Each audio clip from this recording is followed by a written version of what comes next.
क्या एक ऐसी आग के बारे में सोचा जा सकता है जो पिछले 3000 सालों से 1 मिनट के लिए भी ना बुझी हो? वाराणसी के मणिकर्णिका घाट पर आज सदियों पुरानी परंपरा और आधुनिक विकास के बीच एक बहुत बड़ा टकराव चल रहा है और आज हम इसी की परतें खोलेंगे। जी हाँ, पूरे 3000 सालों से वाराणसी के दिल में एक पवित्र अग्नि लगातार जल रही है। कहते हैं कि ये वो अग्नि है जो मुक्ति दिलाती है। चलिए मणिकर्णिका घाट के माहौल को समझते हैं। ये काशी का महाशमशान है, एक ऐसी जगह जहां मृत्यु एक अंत नहीं बल्कि एक उत्सव है। सोचिए, यहाँ हर रोज 300 से ज्यादा शरीरों का अंतिम संस्कार होता है, 24 घंटे, साल के 365 दिन।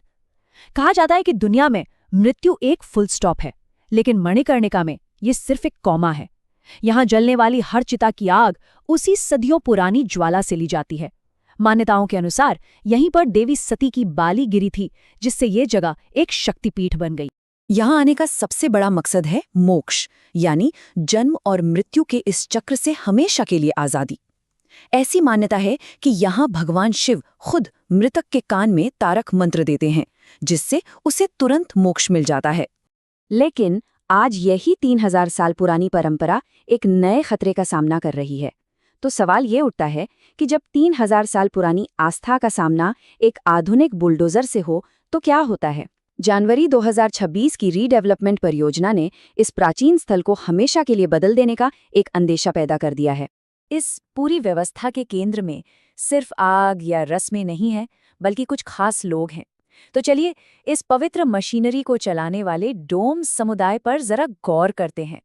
देखिए, मणिकर्णिका की व्यवस्था किसी सरकार या कॉरपोरेशन से नहीं चलती, ये चलती है डोम राजा के आदेशों पर।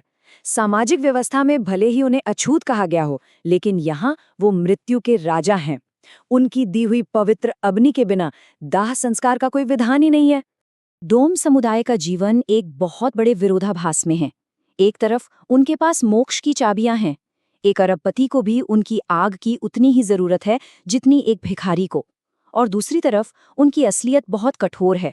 वे लगातार धुएं, गर्मी और जहरीले माहौल में जीते हैं, और घाट के बाहर उन्हें सामाजिक बहिष्कार का सामना करना पड़ता है। लेकिन मणिकर्णिका की कहानी सिर्फ आग और धुएं तक ही सीमित नहीं है। यहाँ की राख में कुछ गहरे राज भी दफन है, एक ऐसा दर्शन जो बड़े बड़े धर्म ग्रंथों में आसानी से नहीं मिलता। अब एक सवाल मन में आता है, जब चिता ठंडी हो जाती है तो अक्सर उसकी राख पर 44 का अंक क्यों लिखा जाता है? ये एक ऐसा राज है जो किसी किताब में नहीं लिखा। तो स्थानीय मान्यताओं के हिसाब से इंसान के पास 94 गुण या कर्म होते हैं जो उसके काबू में हैं, जैसे कि उसके काम, उसकी सोच, उसकी इच्छाएं।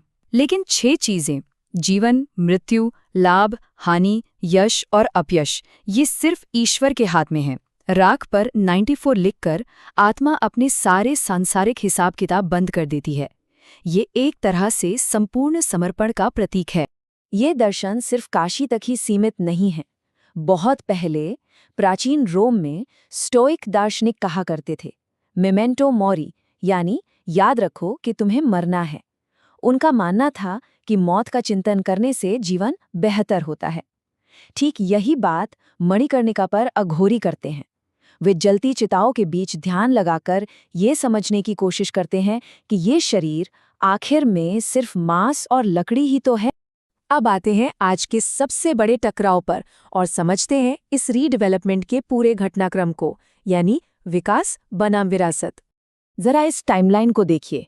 1791 में मराठा रानी अहिल्याबाई होलकर ने घाट को इसका ऐतिहासिक स्वरूप दिया। फिर 2021 में काशी विश्वनाथ कॉरिडोर खुला, जिसने बड़े पैमाने पर रीडेवलपमेंट का एक नया दौर शुरू किया। और फिर आया जनवरी 2026, जब कॉरिडोर के दूसरे फेज के तहत मणिकर्णिका घाट पर तोड़फोड़ शुरू हुई और इस पर पूरे देश में एक बहस छिड़ गई। तो यहाँ 2 अलग-अलग पक्ष सामने आते हैं। विकास की कहानी स्वच्छता, सुविधा और बाढ़ से सुरक्षा की बात करती है, वहीं विरासत की कहानी प्राचीनता और उस जगह की मूल पहचान को बचाने पर जोर देती है। प्रशासन का कहना है कि तोड़े गए ढांचे सिर्फ मामूली मढ़ी यानी चबूतरे थे, जबकि संरक्षणवादियों का मानना है कि यही ढांचे तो विरासत थे। प्रशासन का पक्ष एकदम साफ है। जिला मजिस्ट्रेट सत्येंद्र कुमार के मुताबिक गिराए गए ढांचे मढ़ी यानी चबूतरे थे। जो भी कलाकृतियां मिली हैं उन्हें सहेज कर रखा गया है और उन्हें फिर से स्थापित किया जाएगा।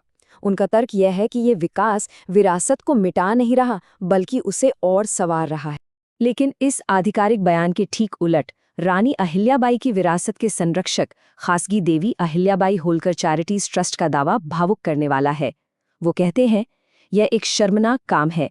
रानी की वो मूर्तियां जिनमें उन्हें गंगा की पूजा करते दिखाया गया है, आज मलबे में पड़ी हैं। बहुत जल्द इस विवाद ने एक राजनीतिक रंग ले लिया।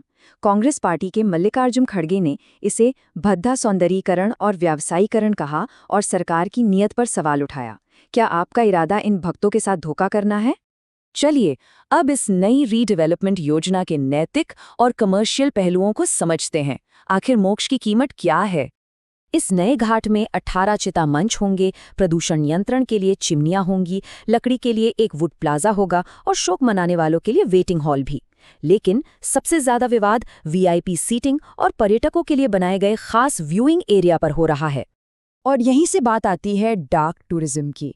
मतलब ऐसी जगहों की यात्रा करना जो ऐतिहासिक रूप से मृत्यु और त्रासदी से जुड़ी हों। मणिकर्णिका के मामले में ये सवाल खड़ा करता है कि क्या लोग यहाँ आध्यात्मिक खोज के लिए आ रहे हैं या सिर्फ एक तमाशा देखने? अगर आर्थिक पहलू पर एक नज़र डालें तो पारंपरिक लकड़ी की चिता का खर्च बिजली या गैस शवदाह से कहीं ज़्यादा है। इसके बावजूद लोग परंपरा को ही चुनते हैं और नई योजना भी लकड़ी की चिताओं को बनाए रखती है जो इस बात को मानती है। तो एक बहुत ज़रूरी सवाल ये उठता है कि जब मृत्यु वीआईपी सीट से देखा जाने वाला एक तमाशा बन जाती है तो क्या वो अपनी पवित्रता खो देती है? आग तो जलती रहेगी, लेकिन सवाल ये है कि क्या काशी एक पवित्र ज्वाला को बचा रही है या सिर्फ एक बेहतर भट्टी बना रही है? ये एक ऐसा विचार है जो इस पूरी बहस का सार है और हमें भविष्य के बारे में सोचने पर मजबूर करता है।